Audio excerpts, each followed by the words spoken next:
Justice Jackson? So I think I now understand better your position. In your discussions with Justice Kavanaugh, it became clear that you are saying that for the private acts of a president, there's no immunity, but for the official acts of the president, there is immunity.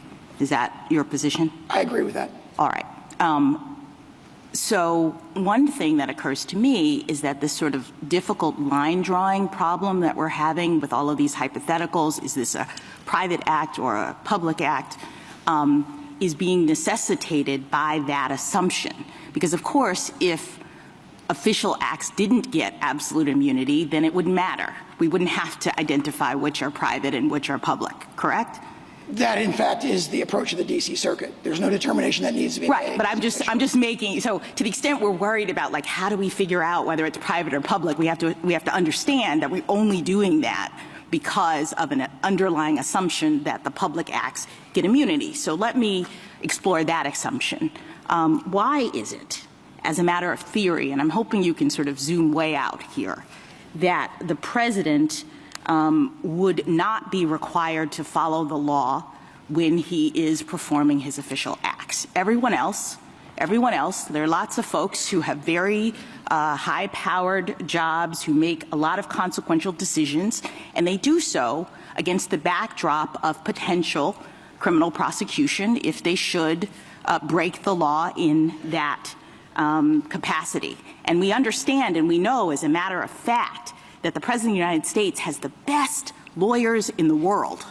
When he's making a decision, he can consult with pretty much anybody as to whether or not this thing is criminal or not. So why would we have a situation in which we would say that the president should be making official acts without any responsibility for following the law? I respectfully disagree with that characterization. The president absolutely does have responsibility. He absolutely is required to follow the law in all of his official acts. But the remedy for that is the question: could he be subject to personal vulnerability, sent to prison for making a bad decision after he leaves office? But other people who have consequential jobs and who are required to follow the law make those determinations against the backdrop of that same kind of risk. So what is it about the president? I mean, I've heard you say it's because the president has to be able to act boldly, make kind of consequential decisions.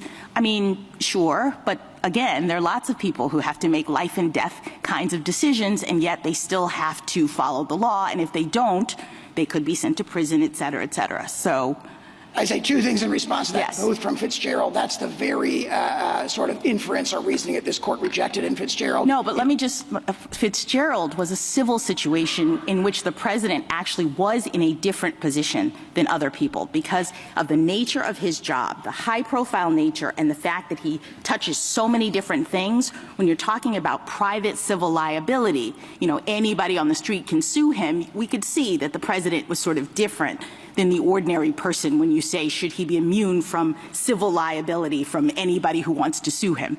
But when we're talking about criminal liability, I don't understand how the president stands in any different position with respect to the need to follow the law as he is doing his job than anyone else. He is required to follow the law. And what Fitzgerald but he's not said is if there's no criminal if there's no threat of criminal prosecution, what prevents the president from just doing whatever he wants? All the structural checks that are identified in Fitzgerald and a whole series of this court's cases that go back to Martin against Mott, for example, impeachment, oversight by Congress, public oversight. There's a long series of them. Fitzgerald directly addresses this in the civil context, and we think that language naturally ports. I'm not sure that's much of a backstop. And what I'm, I guess, more worried about, you seem to be worried about the president being chilled. I think that we would have a really significant opposite problem if the president wasn't chilled. If someone with those kinds of powers, the most powerful person in the world, with the greatest amount of authority, could go into office knowing that there would be no potential penalty for committing crimes, I'm trying to understand what the disincentive is from turning the Oval Office into, the seat of criminal activity in this country. I don't think there's any allegation of that in this case. And what George Washington said is, what Benjamin Franklin said is, we view the prosecution of a chief executive as something that everybody cried out against as unconstitutional. And what George Washington said is, we're worried about factional strife, which will. No, I'm also, let me put this worry on the table. If the potential for criminal liability is taken off the table, wouldn't there be a significant risk that future presidents would be emboldened to commit crimes with abandon while they're in office? It's right now the fact that we're having this debate because OLC has said that presidents might be prosecuted. Presidents from the beginning of time have understood that that's a possibility. That might be what has kept this office from turning into the kind of crime center that I'm envisioning. But once we say, no criminal liability, Mr. President, you can do whatever you want, I'm worried that we would have a worse problem than the problem of the president feeling constrained to follow the law while he's in office. I respectfully disagree with that because the regime you've described is the regime we've operated under for 234 years. There has not been an expectation based on 234 years of unbroken political. All right, let me ask you another question. Let me ask you another question about this clear statement line of questioning. First of all, I didn't see you argue that below. I don't know. I understand that you have that set of in your briefs here, but did you argue before the D.C. Circuit something about a clear statement with respect to statutes?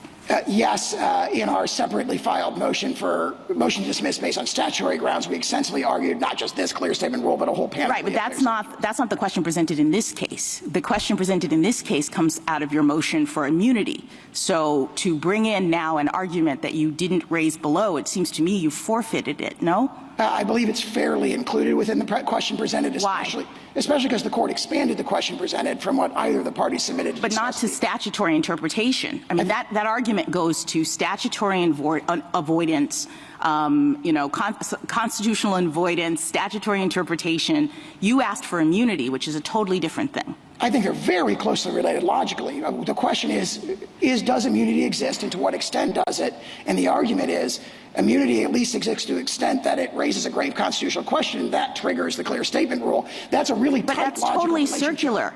You use that argument to avoid constitutional questions. You are asking us a constitutional question here. So it doesn't even make sense to talk about clear statement in rule the way that it's come up in the context of an immunity question. But let me ask you this about it.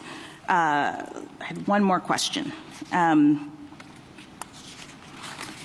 So what is the argument that the President of the United States, who you say is bound by the law, is not on notice that he has to do his job consistent with the law?